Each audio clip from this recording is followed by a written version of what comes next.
And now, a couple of years ago, I heard this gentleman speak at the Fall Festival in Tahoe, and he just overwhelmed me with his story, so I've asked him to come here and share it with you. So now, please join me in welcoming our main speaker, Jack C. from Sylmar.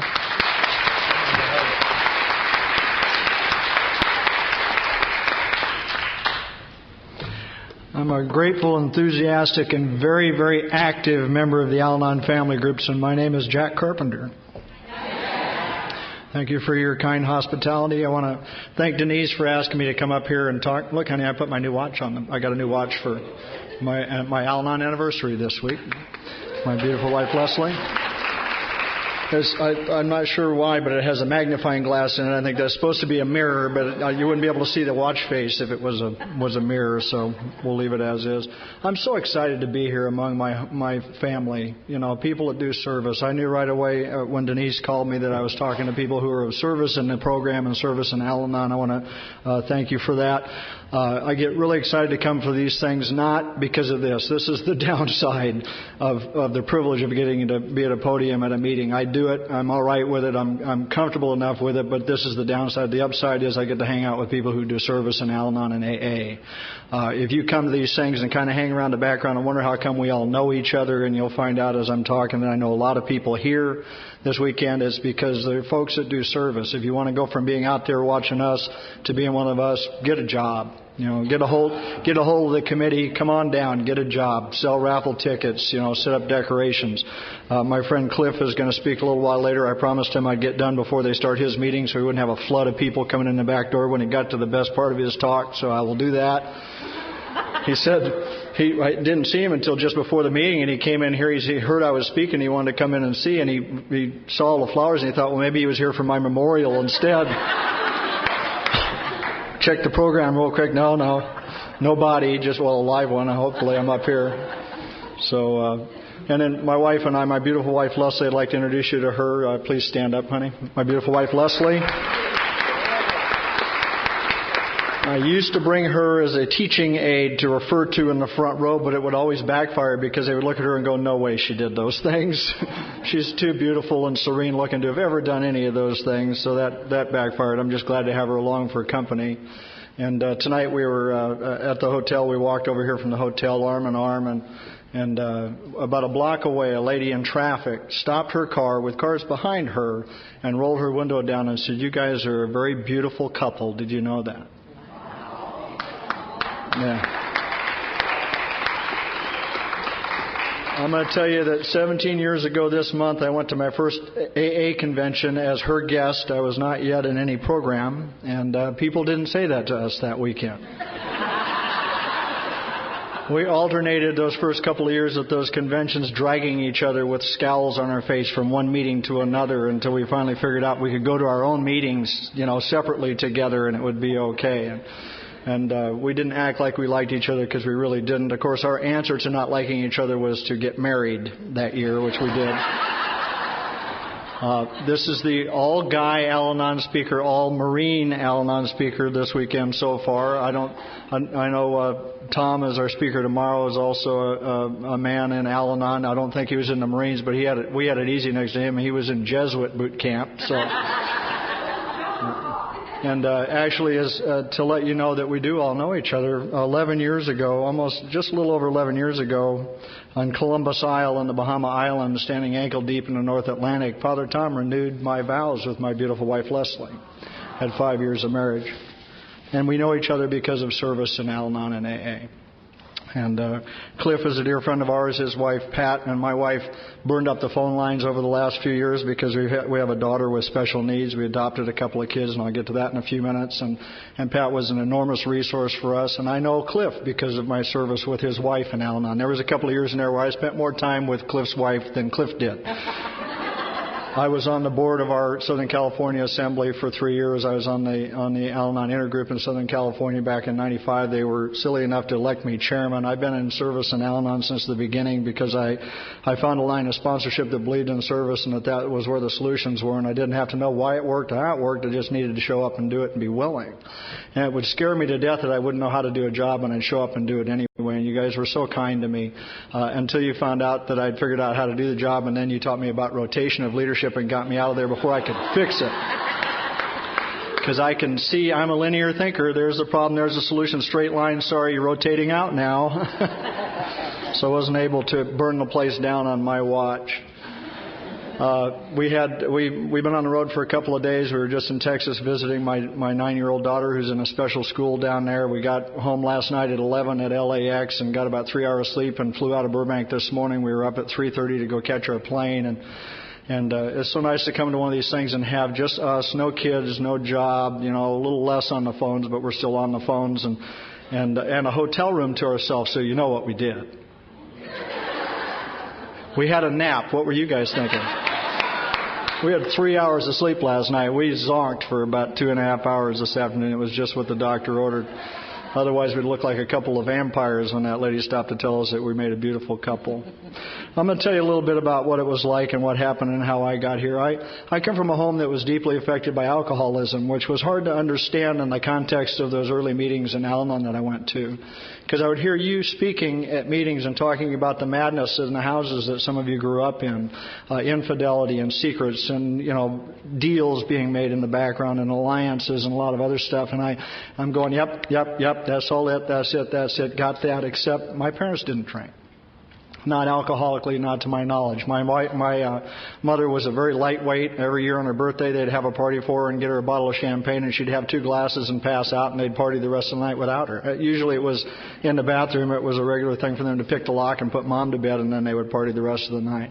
What I found out after being here for a little while is that both of my parents are adult children of alcoholics. That madness of them growing up in houses that were deeply affected by alcoholism had made it through. I heard somebody say, I think it was an alcoholic, said that the disease of alcoholism can exist in the absence of the chemical alcohol.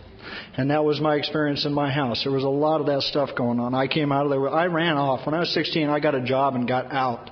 There was just too much going on for me to keep tabs on. And I went out in the world and created a bunch of wreckage on my own, which you'll get to hear about. And I tried to drink. I did. I tried to drink. I looked around me and everybody that seemed like things were working in their life and alcohol did for them things that I wanted to have happen for me never happened for me. I believe that my brothers and sisters are afflicted with this disease. I believe that almost all my aunts and uncles have and have passed away. The ones that are remaining still suffer from problems with alcohol. My grandparents and stuff. It was all around me. But I had no idea that that's what I was looking at until I met my beautiful wife, Leslie, some years later. I just understood that, it says somewhere in the big book that our life seems to be the only normal one. It just didn't look that abnormal to me to have the things go on in my house. A lot of violence, a lot of things going on. A couple of things that happened.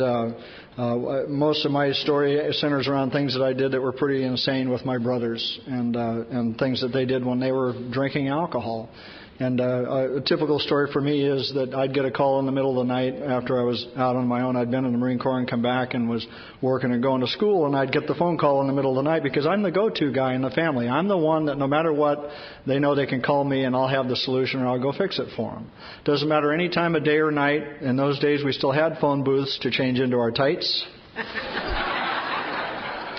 and go out and save the day. And so I get the phone call one night that my brother's been in a fight at the bar and I need to go out and find him. For my stepmom called me up and she said that he'd come home after the fight and had got the shotgun and went back.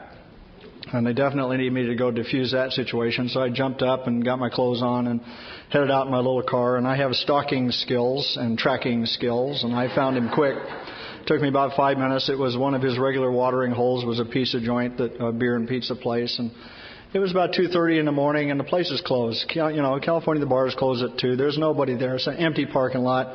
He's sitting in his van with a shotgun propped up in the window. All the windows are broken out of the van from the altercation. He'd come back and parked in the same spot, and I drove up, and there's nobody there but him. I said, "What are you doing?" He says, "I'm waiting for him to come back." I figured it's going to be an easy night in the hero business. I can handle this one. So I took the gun away. I talked him out of the gun, and I broke it down and took the ammunition out and put it in my trunk and excused myself to go back home with mission accomplished. And he said to me that I'm going to find him, which was a regular theme in our life. I don't have time to tell you all the stories, but we had our biggest battles and most bloodshed when we went back to find him after the first fight. I don't know why. stick your hand back in the blender after you're missing 3 fingers, but that was what we did. So I said, well, you go with God, and I'm heading home, and we had CB radios in our cars, and he called me on the radio, and he said, I found them. I didn't even get out of the parking lot, and he found them. I don't know how that happened. He said, they're around the back. So I turned around and went around. It was a big shopping center with a parking lot all the way around, and went around the back side, and sure enough, there was 3 cars back there with about 8 young men. That was what he had described in the fight. 8 young men had gotten a fight with him and tried to drag his girlfriend out of the window, and he drove off dragging 2 or 3 of them after they broke the car. And he's come from the other side, and I've come from this side, and my radio pipes up and says, I'm going in. If you're new to Al-Anon or you don't actually speak Al-Anon, that's we're going in.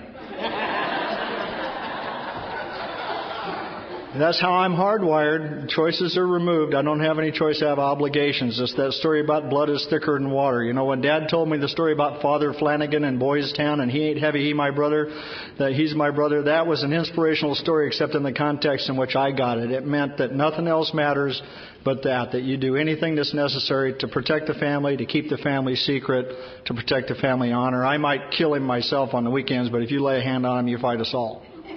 And he's heading in on that side, and I'm coming in on this side in my little Mustang, and I'm trying to figure out a plan to survive the evening, because there's 8 of them and 2 of us, and we're coming from an opposite end, so we clearly have them surrounded.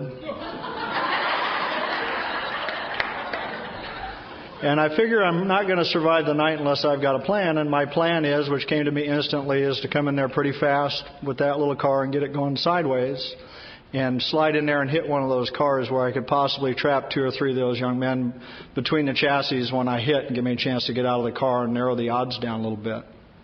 And I didn't even think about that twice. I grabbed first and second gear, got up to about 70 miles an hour, and actually had the car sliding when my radio piped up one last time and said, I don't think that's them.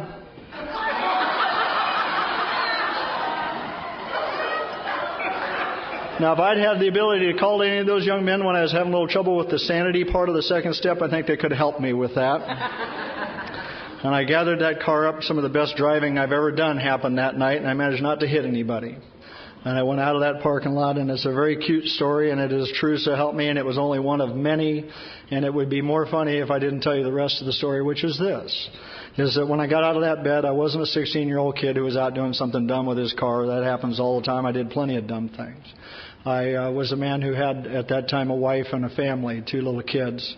And the time frame is a little fuzzy, but it's more than likely that when I got out of that bed, I walked around a crib next to my bed where lay my 1-year-old daughter in a full coma from a drowning accident.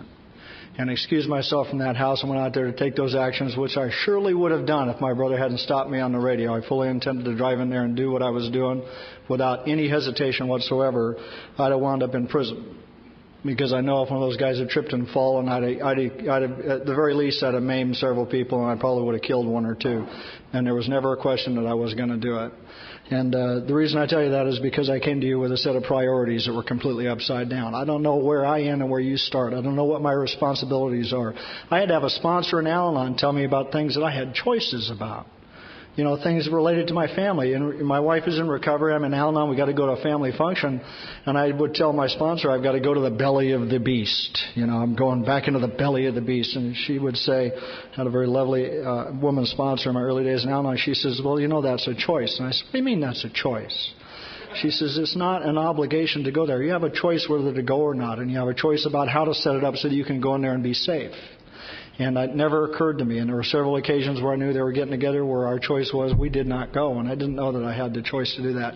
I didn't know that night that I had a choice not to leave that house. I didn't know I had a choice not to, you know, put my responsibility to my family, for whom I'm the sole form of support for that family in a crisis, and go out and do what I thought was my obligation to protect the family and anybody in it.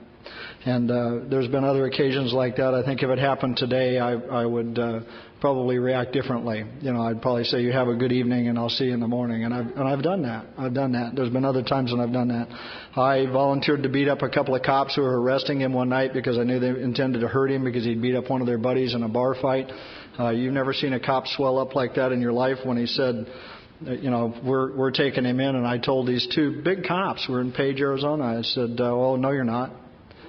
They swole all up there on where they were sitting. They said, what do you mean, no, we're not? I said, oh, you're not taking taking him in, you're just going to take him in and beat him up a little bit because he punched out your pal, and I'm not going to let you take him in. And the officer said, well, what are you going to do if we take him in anyway? I says, I reckon we're going to break most of the furniture in here. That was when they stood up. That's not good news. Fortunately, we had a mediator there. I was working on a movie, and the producer was in the room with us, and she stood up and got between us so they didn't beat me up, too, and talked him out of arresting him and me that night. And it was just that warped sense of boundaries. That was actually the motion picture I was working on where I met my beautiful wife, Leslie. And things were about to change. I heard an Al-Anon newcomer. He came to us courtesy of AA. He'd gotten into a relationship, and his sponsors sentenced him to come to Al-Anon. We get a lot of them like that, and he said something I've never forgotten. He said, I came to Al-Anon because I've been sober a while and I've gotten into a relationship with an alcoholic woman. And he said, I think I can describe that to you. It's like being strapped on a rocket sled. You're not sure where you're going, but you're just traveling fast. And I never forgot that vision, and I never saw that guy again. God bless him. I hope he was going to meeting someplace else. I bring you, because I forgot, I bring you greetings from my home group, which is the La Cañada, Thursday night, 7 o'clock, Let's Rock Men's Al-Anon Family Group meeting, where last Thursday I was in there, and there were 100 men at a men's stag Al-Anon meeting outside Los Angeles. Giants who have taught me how to live and how to be present in my life and be of service in my marriage and not in a world which wasn't my primary responsibility. That meeting, by the way, has child care. We have a men's stag with child care. I believe it's the only men's stag meeting in the world that has that, and I'll keep saying it until somebody contradicts me. I'm very proud to be a member of that group. And my last two sponsors have come out of that group. My current sponsor is our former delegate from Southern California, Willie, who's a wonderful, gentle man. And I'm in a line of sponsorship. He has a sponsor, and I sponsor guys, and I'm very privileged to be a part of that group.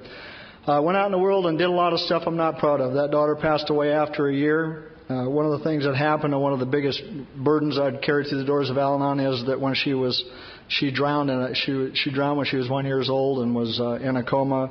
We brought her home to do her care, and I was unable to do that. I couldn't do it. I couldn't be in the room with my daughter with tubes sticking out of every part of her body, and my solution to that was to flee the house and go to work and stay gone as much as I could. I told you I was in the Marine Corps. I've raced cars and motorcycles since I was 4 years old. I went on to work in the motion picture business where, among other things, I do stunt work. I would do things that outwardly you would look at me and think I'm a very brave man, and inside I knew I was a horrible coward who couldn't show up for his family when they needed him the most, but I couldn't be in that house.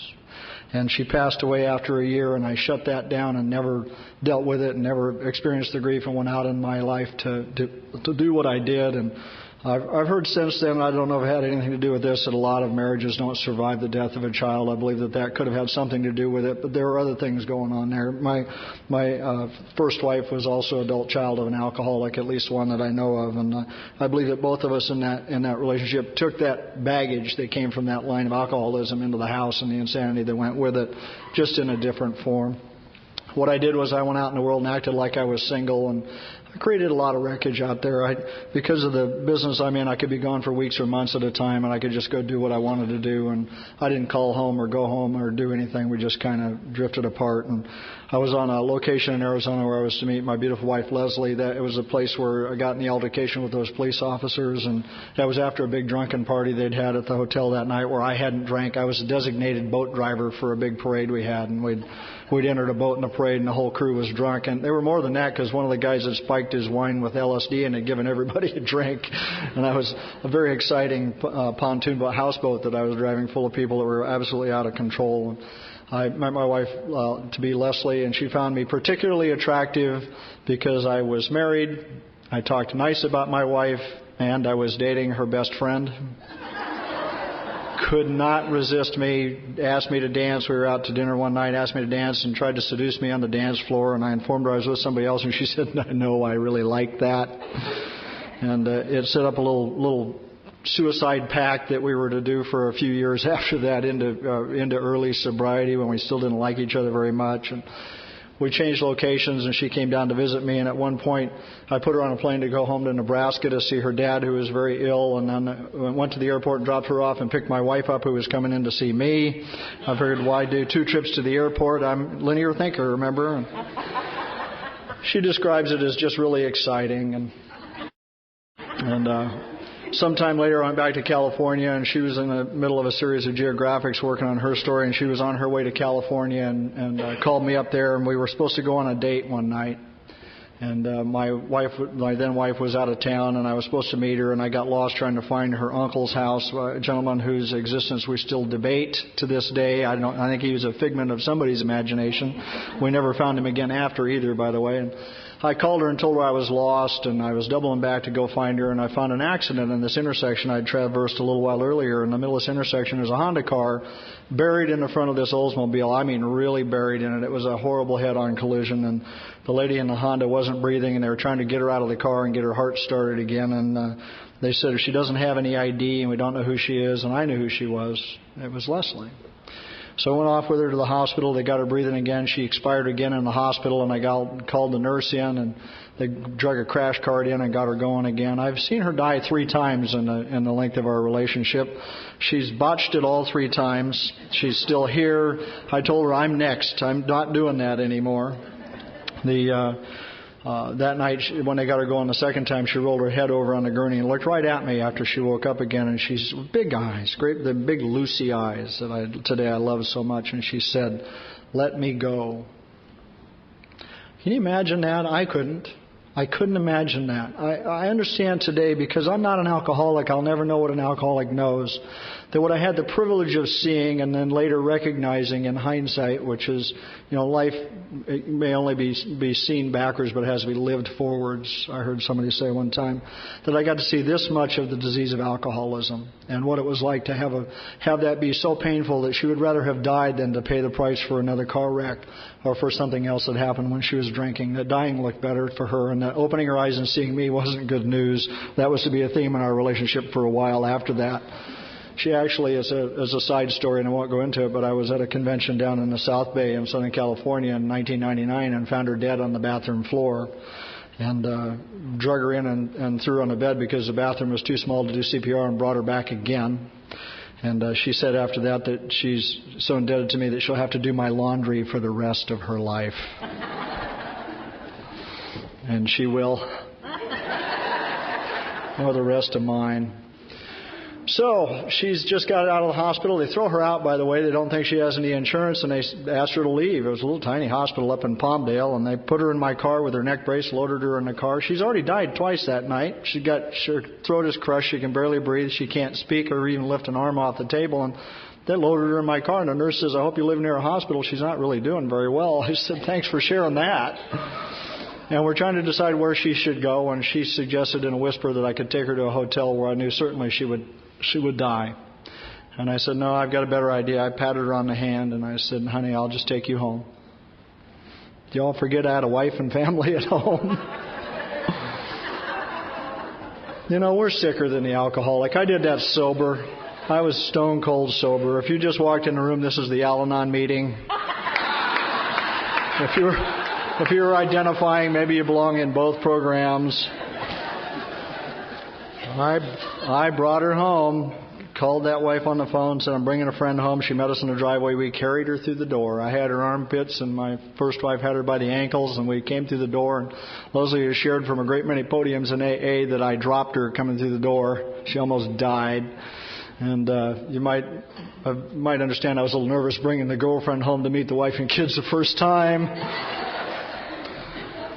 Put her in bed and waited for her to die. She was very badly injured, and she survived, and it set up 6 months of some very interesting living, where my wife was confiding to my girlfriend about problems that she perceived in our marriage, and my girlfriend was giving my wife pointers on how she might rectify that, and I'm asking my girlfriend to stay out of it. It was a nice little triangle we had going on in there. And then as Leslie got a little bit better, my wife decided she needed to be dating, so she started setting her up on double blind dates with friends of hers and friends of mine, and we'd be out to dinner someplace, nice restaurant with a tablecloth and a waiter and the stuff, and somebody's kicked their shoe off and got their bare foot underneath my pant leg, rubbing my calf, and my best hope in life is it's not the other guy, because I have no idea who it is. Take a glass of wine and wink at everybody. Just in case. Too much pressure for me. Leslie got a job offer in Texas, and she went to Texas, and I said about dissolving that. That marriage I hadn't had the courage to do before that, and I've since, because of a rigorous inventory, I've had to take responsibility for the lion's share of what went on in that marriage, although I would love to have stayed in that resentment that allowed it to be that wife's fault because she didn't love me enough or love me the right way, and that wasn't it. I excused myself from that marriage a long time before any of that became a problem. And after that wife and I separated, she does about 6 months in a place with her alcoholism, and she'd be good for 3 months and bad for 3 months, and they'd fire her and she'd move on, or promote her and move her on. And she called me from Texas and asked if she could come back to California, and I went and got her, drove straight there, couldn't wait to live happily ever after. Yeehaw. Drove her back, carted her and her cat in the house, and set up some housekeeping, and I got to be with her for the last year and a half of her active drinking, which today I see was clearly a gift that allows me today to understand and put the rest of my life in some kind of perspective and how I fit in it in some kind of perspective. And I had no idea I was dealing with alcohol. I had no idea. Everything that happened there looked normal to me. It just didn't look like fun. My picker was clearly broke. She was on probation every day. I had the rare gift, if you're an Al-Anon, a rare gift of having a blackout drinker. Because if you're a pissed off guy like me, the best thing you can have is a blackout drinker, because no matter whether they did it or not, it's always their fault because they don't remember.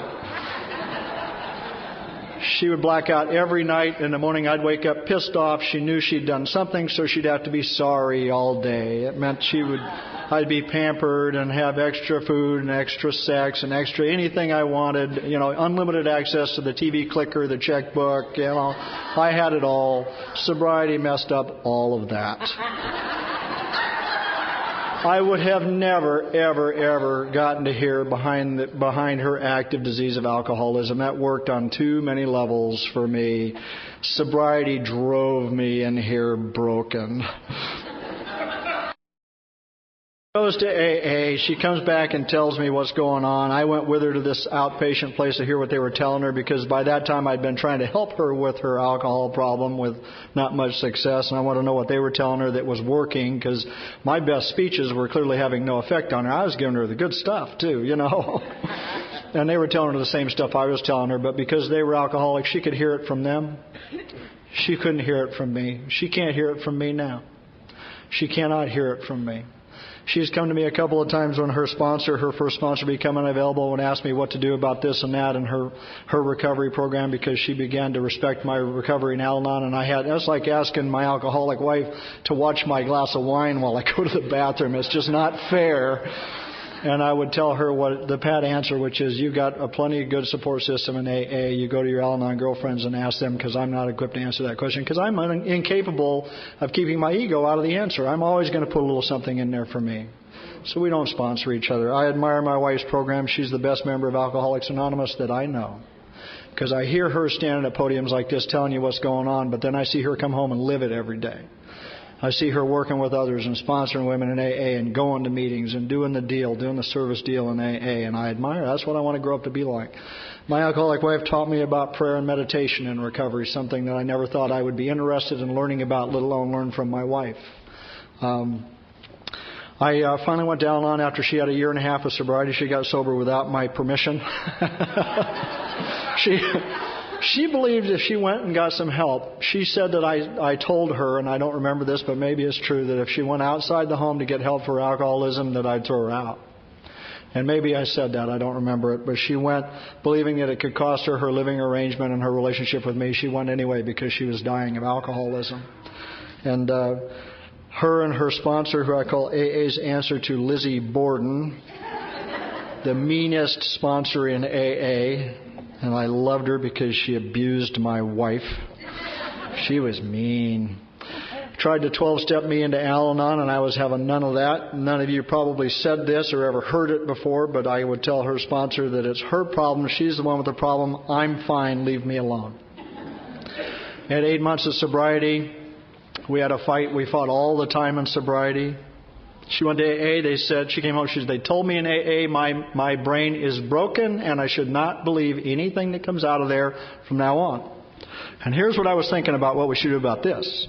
And I'd say, whoa, what happened to that broken brain stuff? And she was compelled to share her opinions with me about everything in sobriety. And in sobriety, she never had the decency to be unconscious like she was when she drank. I don't think she slept for a year and a half. She just followed me around sharing her new opinions with me. And oh God. She'd call her dad and say, I'm coming home. He'd say, oh, hon, you stay there. Jack loves you. It'll be just fine. That translates to, please don't come home. He's got you now. You're his. He'll deal with it. It was a dance of death. At 8 months of sobriety, we had another fight, and I smashed my house. I went in and I got 40 bottles of booze out of a cabinet that I didn't drink and didn't care about. That she told me she didn't care if it was in there or not, and I smashed it with a big claw hammer in my kitchen. Because she told me that if I got mad enough, it'd be okay for her to drink that booze. And I figured out the fight was related to that. I smashed up my kitchen. My wife was sober. She'd been sober 8 months before that, and from that day to this, to the best of my knowledge, and I was out of my mind. I went to that convention 17 years ago in 3 weeks. I heard an AA speaker. I didn't go to any of the Al-Anon meetings, but I heard Bob Bazan spoke at that convention. He said some things that changed my mind about some stuff, and 2 weeks later I snuck to my first Al-Anon meeting so that her and Lizzie Borden wouldn't know I went. Went to 3 meetings where nobody showed up. My wife had tricked me into going to AA for about 6 months before that because she told folks in AA that they thought I was her imaginary friend and I needed to be a real person. It scared me for some reason. I went to AA and I began to hear the music of recovery from sober alcoholics and Alcoholics Anonymous. But I went to those 3 meetings and nobody was there. Nobody at that AA meeting knew anybody in Al-Anon. One of them had a second cousin who thought they had a next door neighbor that went once, but that was as close as they went, you know. But I was like the mascot at the meeting. They welcomed me every week. And I heard about recovery there. I actually worked the 12 steps in the shower that first night. Did my inventory with her over the shower door while she was putting on her eyes. And I was ready to walk off into the sunset there. I finally got to that first meeting. It was on a Monday night, 17 years ago last Monday. And I walked into my worst nightmare was 7 little blue-haired ladies sitting in a circle. It was just exactly what I thought it was going to be. Oh, my God. And I took my chair because I just run out of answers. I'm just out of answers. She's sober. I'm nuts. She's working a program. She's talking to her sponsor. She's going to meetings nearly every day. She's going to coffee until 2 o'clock in the morning, and I don't care. If they keep her all night is fine with me. And I sat in that meeting and I listened, and they just shared little pieces of my story, and I knew I was doomed and I was in the right place. I found another meeting that actually the first meeting I went to was a little different than that, but the second meeting was the 7 little blue-haired ladies. I became a regular there for quite a while, and I began going to meetings 4 or 5 days a week, and most of the meetings I went to were all women. There were no men there, and I asked a guy to sponsor me, and he sponsored me briefly. He was pretty new in Al-Anon too, and then I got a woman sponsor because she had what I wanted, and she had recovery, and she was in service in Al-Anon, and I didn't know how to get that, and I moved on to a different sponsor, and I later wound up sponsoring that guy. He came back and asked me to be his sponsor. I had to ask my sponsor for permission to do that, and then he drifted away from Al-Anon for a lot of years and just showed up again last week. I don't know if I'm still sponsoring him or not, but I'm glad to see him at meetings.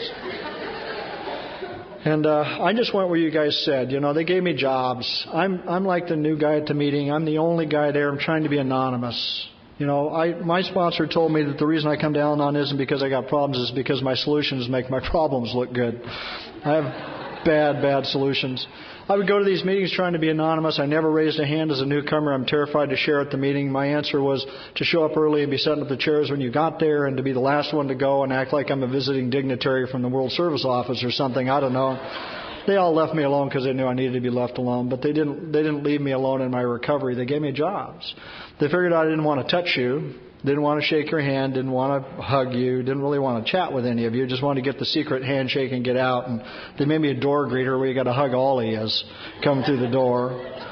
They began giving me other commitments at the meeting, and they eventually wound up electing me to an intergroup commitment. And I pointed out I had 11 months in Al-Anon. I said, I think you have to have a year to have that commitment. They said, absolutely right. Motion to table for 30 days. I got the job anyway. I never wiggle out of any job, and I've been trained too well in Al-Anon to turn down jobs and service commitments, and I've got to go to a lot of places. I've actually come and gone to Sacramento quite a lot. I wound up As a result of an Al-Anon service commitment, I wound up working as an advisory committee to the California Department of Corrections, because Al-Anon, along with AA, NA, and CA, take panels into the prisons. And we were working to try and streamline the process of getting us in there, because it was getting more and more difficult, and to streamline the clearance process. And I got to go in and out of a lot of prisons where I probably should have been on the inside. They let me out at the end of every day. And as another whole story, and it was a huge piece of my recovery to be able to go in there and talk to the inmates, guys who are no different than me, except that they got caught. They just had that, 1 second later, I'm on the other side of that fence. I don't see any difference between the people in there with alcoholism or affected by alcoholism than I see with me. I just have the privilege of being able to share my recovery with them. And that was huge. So I was coming back and forth to Sacramento quite a bit. Went a lot of places in service. I got busy working the steps. My sponsor told me that if I stayed in Al-Anon and I was in that chair every week, that guys were going to come and stay and they're going to ask me to sponsor them. And she said, you better get busy on the steps. And that scared me enough that I didn't want to ruin anybody else's life. So I got busy on the steps, and she made me go talk to the newcomers. I'd always go get the newcomers and shake their hand and ask them what brings them to Al-Anon, because that's what she taught me to do. And I'd get these amazing answers. And my favorite one I usually shared is a guy, by this time I'm going to meetings. I'm always there early. All the guys now, I go to those meetings now, a third or half of them are men now. We have a very healthy male contingent in Al-Anon, Southern California, thank God. And we're all there early. They're all just as sick as me, and they have to set the chairs up right or they're not going to get right. I'm the chair setter-upper for most of my meetings. And we're set up the chairs, and we're standing out front, about 8 of us, and this guy marches across the parking lot and walks right up to the little group and introduces himself. And he says, I'm here to find out the name of that stuff you grind up in their food, makes them puke when they drink. And I said, you mean antabuse? And he lived the Al-Anon dream. This guy turned on his heel and headed for the parking lot. He only came for one thing, and he got it. He was out of there. No 17 years for him. He was heading to his car. I went and grabbed him, put my arm around him, and said, we really need to talk. I said, you can hurt somebody with that stuff. And I've been very privileged in Al-Anon to do a lot of service. I'm extremely privileged to have a lot of guys who call me, sponsor, and call me. My wife is on the phone all the time on her program. That's what she does. She's on the phone nearly all day talking to women in AA, a lot of them that she sponsors, and a lot of her AA girlfriends. And I'm not a phone person. I'm too busy. My head is too busy to talk on the phone. And I sponsor a lot of guys, and if you go to meetings with them, they'll tell you, I can't believe I called him yesterday. He was in the middle of a 50-mile bicycle ride, and he answered the phone and talked to me. In my business, they call me up and say, have you got a moment? I say, yeah, hang on a second. What was that? It was an explosion. What's going on? And they're amazed that I stop what I'm doing and I talk to them. Because the moment I do that, I get out of me and my problems and start thinking about somebody else. The quality of my life gets better. I become a more valuable husband in my home, and a more valuable father, and more valuable in my workplace. All I got to do is stop thinking about me for a minute, and my entire life gets better. But left to my own devices, I'm selfish and self-centered. That's all I'm going to think about. Somebody told me early on that the purpose of the steps was to create a reduction in ego to allow recovery to happen. And my biggest problem is ego. It manifests itself in selfish and self-centered behavior. It was the reason I didn't enjoy that marriage. I didn't enjoy being a father to those children. I guilted myself for being a crappy dad to my son and to my daughter. And you guys have taught me a different way to live. If I'm left to my own devices and don't hit a couple of meetings, I'm going to go right back to that. I was talking to a guy the other day, and I don't know where it came from, but I told him, I said, if I miss going to meetings for a day or two, I notice a difference. If I miss going to meetings for 3 or 4 days, my wife, she noticed a difference. If I miss going to meetings for a week or so, everybody notices. So I stick close. I've never found it necessary to leave. Things happen in recovery, guys. One of the great gifts of doing service in Al-Anon is that I would do a service commitment, and I did a lot of them, where people would walk through things that happened to them in recovery. We didn't just come here and it was happily ever after. Life happens. People get drunk again. People die. People get sick. Tragedies happen in our lives. And what they showed me wasn't that I wasn't going to suffer those things. What they showed me was that you could walk through those things with dignity and grace with the program, and that you didn't have to do it by yourself. And I watched them show up for those commitments no matter what was going on in their life. And I've done that no matter what's going on, and believe me, a lot of stuff has happened. My wife and I are very busy sponsoring people. About 8 years ago, about 10, 12 years ago, my wife started sponsoring this woman. She was in and out of AA for 5 years. And she just couldn't get any length of sobriety. She'd get a little bit of time and go out, and get a little time and go out. And at 5 years in and out of the program, she called us up and was on the street, 29 years old, and had drank herself out of all of it. The house, the car, the job, the money was gone. She was on the street with 4 kids and asked us for some help. And my wife got her a bed in a halfway house down in Laguna and asked me to take her down there, which I did with one of her AA girlfriends and one of her sponsees. And we farmed these kids out wherever we could send them so that mom could go to detox. And she was there for a couple of weeks and seemed to be doing pretty good. My wife was driving 2.5 hours each way a couple times a week to do step work with her, and she seemed like she was finally getting the idea. And one of the girls, actually 2 of the girls, had to move, and my wife and I discussed the possibility of bringing them home. And we'd had the kid talk. Remember, I didn't do the kid thing very well. And she nearly left me when her biological clock came on and she decided she needed to change my mind. And I told her, I didn't lie to you then and I won't now. I don't want to be a dad. I didn't do it very well. And she would say things like, you've been in recovery for a while now. You'd be a good dad. And I said, I might be, but I don't want to know. And we discussed bringing those kids home. And to my surprise and to hers, out of my mouth came, the little one that has to move, why don't you bring her here? And she's very close to the other one. They were 3 and 5, 2 kids, 2 little girls in the middle of the 4, a baby and a young adult. I said, why don't you bring them both here? I didn't say that. That's not in my nature to say that. You guys said that for me, and those kids came to live with us. And it was really for just a few weeks until their mom got on her feet. She was a quick study, She's 29 years old. She gets sober for a couple of months. She looks like a brand new penny. She's good to go, get another job, and she's off and moving. And we figured this might be the one, and she'd get back on her feet. Well, she didn't. She checked herself out of this place a little bit early, and her common-law husband came back and took her to the bar to celebrate her new sobriety. And they've been on a tear ever since.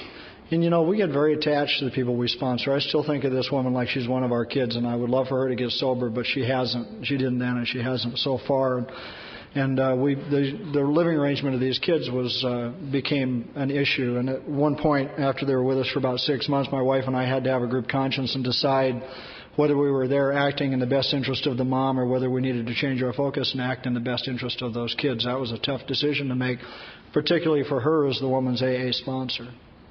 And we decided we needed to take care of those kids because mom and their father were beating each other up and going to jail, and the police were coming, and a lot was going on. And we filed for guardianship and then later filed for an adoption and went through a horrendous process, a 1.5-year court proceeding and a 6-week trial to adopt these little girls. And every night we'd come home and they'd say, are we adopted yet? Are we adopted yet? They knew where we were going. They couldn't wait to be adopted. And we'd say, no, honey, not yet. In their mind, you go to court, the judge said, you're adopted and it's all over. And after a 1.5 years, we came home. Boy, a lot went on. They put my wife on the stand for 6 days and took her AA inventory because she had shared it with this woman. And they came back as accusations from the attorneys. And it was extremely difficult. We nearly lost our marriage over the pressures that created. And my wife came to me about midway through and she said, I'm done. I don't want to do this anymore.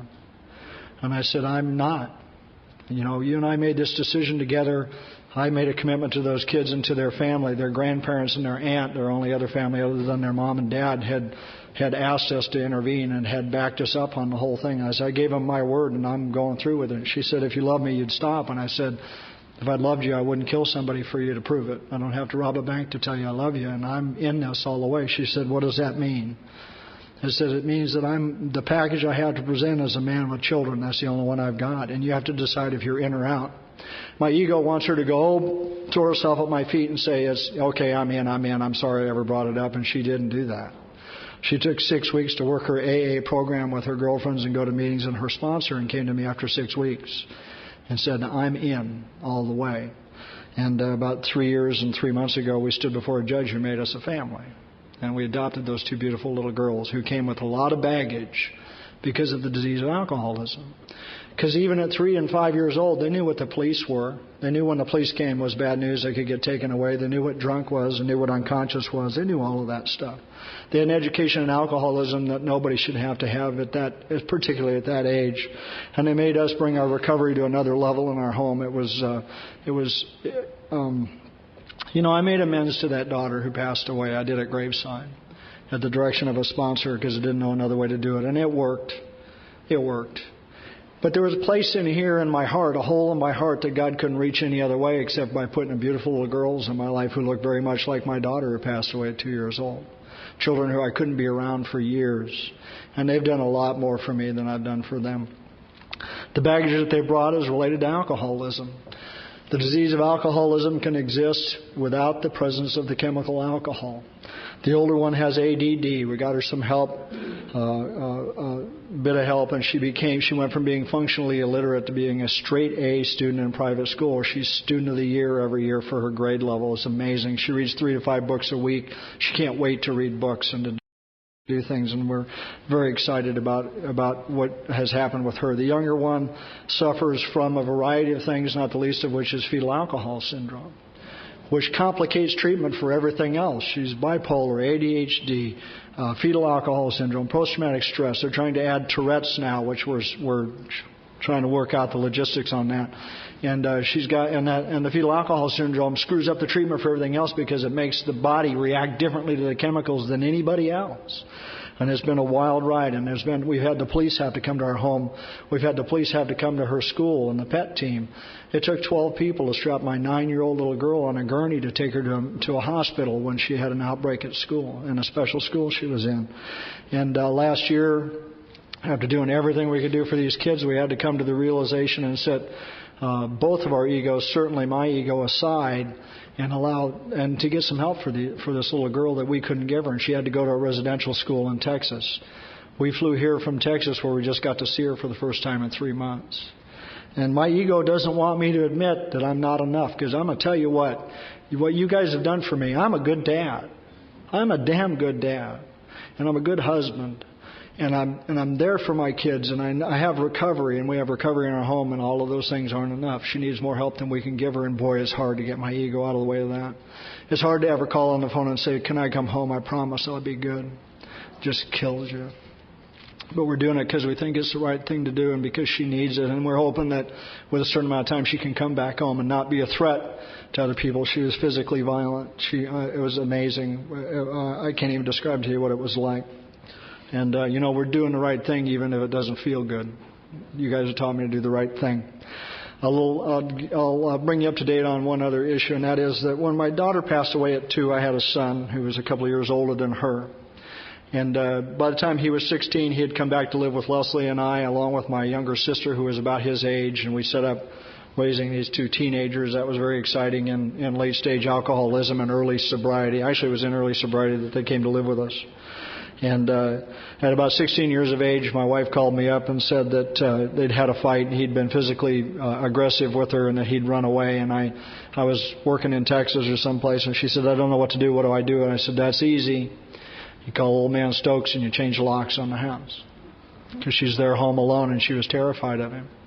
And he went out on the street at 16 years old, and for about 15 years traveled around the country and working up wants and warrants, bailing on bail bondsmen here and there and working on his story. And we weren't sure what his problem was. We thought it might have something to do with alcohol, but we weren't sure. About 3 years ago, he started calling me again because of the fact that we had these kids. I sent out a newsletter with a picture of me being a dad, and my son called me up one night in the parking lot of my Monday meeting. Thank God I was in the parking lot ready to go into a meeting. And he was crying on the phone, and I said, "What's the matter?" He said, "You know." And I said, "No, I don't. I think you have to tell me." And he said, "Where the hell were you for me?" That's cleaned up language from what he said. And I said, "I wasn't there for you. You're right." And he took my inventory on the phone that day, and I let him do it. Didn't say anything. And at the end of it, I said, "Although that's true, and I apologize for not being there." And I'd made amends to him before, but not like that. And I said, "If you're willing, I'd like to get back in touch and start talking on the phone every week." See, he'd been homeless. We had no way to reach him unless he reached us, and he would disappear for a year and a half at a time. We started contacting each other every week as a result of my doing what we did for these kids. Wound up putting me back in touch with my son, and he would call me every week. And then after a while, he was calling me, lives in Central Oregon, and he'd call me up clearly drunk and having a fight with her. And she's throwing his clothes out of the second-story window, and he's telling me all the things that she did, and he's furious, and we would talk, and I never brought up his alcoholism. Because you guys have beat into me that I'm not an alcoholic, I'm not equipped to do AA 12-step work, never brought it up. He asked me once in those conversations if I thought he was alcoholic. And rather than answer his question, and my style of sponsorship is kind of the same, I asked him one in return. I said, "You call me every week to tell me you're struggling with paying the bills and putting food on the table. You got money enough to drink every day? And then I changed the subject before he could answer. I got the privilege of speaking at a conference up in, and this is what happens with service guys. Listen very carefully to this. They asked me to come speak in Seaside, Oregon, a terrific conference up there. 2,500 people in a little tiny town, and they sell it out in a day. They scalp tickets. They're outside with signs. We'll do an inventory for tickets. I'm serious. Cardboard signs like the side of the freeway because it's sold out. And they asked my wife and I to speak up there and say that we could bring a guest. And I brought my son, and she brought one of her sponsees, and my son brought his girlfriend, who also has told us she has a problem with alcohol. And the people at that conference, the guy who runs that conference, Harlan, made sure that they got into every meeting, whether they had tickets or not. And they sat in the front row, and they heard about 7 of the best speakers in AA. The best speakers in AA. And they were all there with their families. And Harlan made my son his science project for the weekend, working on him, 4 months later, she ran off and got drunk for 3 weeks. And he's calling me every day saying, I don't know what to do, don't know where she is. And he finally broke down and went to an Al-Anon meeting. Now, we haven't talked about his drinking, and I didn't bring up anything because I'm going to Al-Anon on Friday. I said, okay, I'll see you on Saturday because I'm traveling through. I'll see you Saturday morning. And I showed up at the parking lot in Bend, Oregon, and he showed up, and here she comes across the way, and nobody's seen her for 3 weeks. He's home stuck with the kids, has no idea where she is. And I gave her a big hug, and I says, hi, honey, how you doing? She says, Dad, I'm not doing too good. I think I'm an alcoholic, and I need some help. And I said, really? Let's go get a cup of coffee. And I gave him Harlan's phone number and the local AA phone number, and I gave her my best Al-Anon sponsored daddy wisdom, right? I said, where you been for 3 weeks is nobody's business, especially his. And I looked at him and I said, you got no business asking and you don't want to know. Let it go. Go to your meetings. I got an hour down the road and he called me up crying, and she told him where she'd been and what she'd been doing, and it wasn't good. And he was devastated, and I was angry because I didn't listen to my best daddy sponsor stuff, An hour later, my son called me up and he said, Dad, I think I'm in the wrong meetings. I think I need to be in AA. If she hadn't told him what she told him, maybe he wouldn't have gone to a meeting that day. That's his sobriety date. It proves to me beyond a shadow of a doubt I still don't know crap. If they're close to me, I can't help them. If you go to a meeting, if you have the privilege of being in a meeting with my son, who is sober now 2.5 years in AA, he will assure you that he is only sober because of one thing, the 11th tradition, that AA is a program of attraction, not promotion, that we showed him what it looked like, but we never told him what to do or how to do it, is why he's sober today. 8 months after his sobriety date, we went back to Seaside as a guest and sat in the front row, and my son got up in his tie. He was dragging a brand newcomer drunk with him from Portland that he smuggled into the meetings. And he stood up and read the 12 traditions for Steve L. from Tennessee, who spoke that Saturday night. And I started crying. I never cried when they read the traditions before. Started bawling. Leslie was bawling. All the speakers were all crying, and all of their wives, because they all know us and they know our story, and they knew what was at stake. And, it's just another example of the disease of alcoholism. I'm an observer. I'm never a participant. I've never been able to affect the outcome of the game ever. You guys have taught me that. Today I live a life beyond my wildest dreams. Believe me, I do. I sponsor a bunch of guys. We meet once a month at my house. We just started that first part of this year to study a piece of non-conference approved literature that's very important to me and to all of us, and we do that, and we're very excited about doing that. These guys, some of them I believe are in my life just to make me grateful, because I feel so much better about what's going on in my life after I talk to them.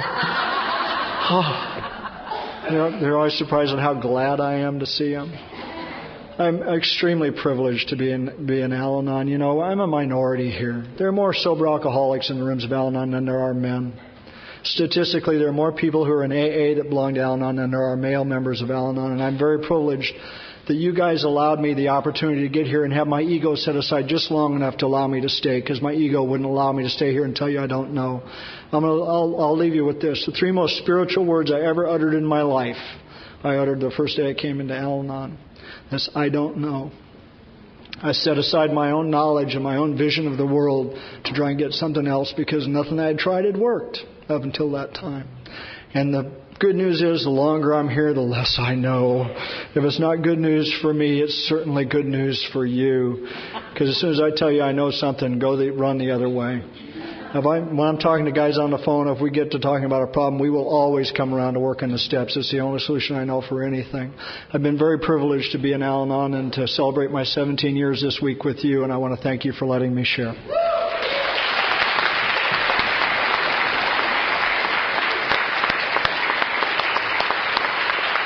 Thank you.